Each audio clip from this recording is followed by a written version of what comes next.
Silloin kun tätä vesiputkikaivantoa ei pystytä kaivaa tarpeeksi syvälle, esimerkiksi jos ollaan kallioissa tai kivikkoisessa maastossa, olisi tähän vesiputken kylkeen hyvä asentaa sulanapitokaapeli ja eristää myöskin nämä putket, silloin ne ei pääse jäätymään talvella ja vaurioitumaan.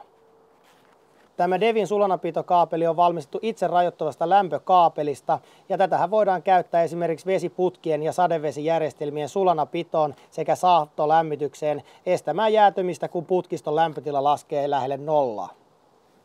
Kaapeli pyöritetään putken ulkopintaan ja varmistetaan vielä teipillä, mutta nämä voidaan ihan yhtä hyvin asentaa myöskin sitten suorana tähän putken kylkeen.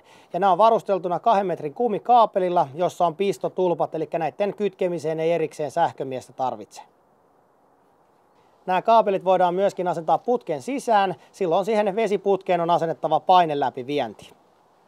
Kaapeli on itse säätyvä, joka tarkoittaa sitä, että jos esimerkiksi pakkanen puree maasta ylös nousevaan osaan, niin se ei lämmitä sitä koko kaapelin matkaa, vaan se lämmittää vain sen muutaman metrin matkalta sitä ylösnousun kohdalta, mihin se pakkanen on päässyt puremaan, ja silloinhan se ei vie myöskään sähköä koko kaapelin matkalta.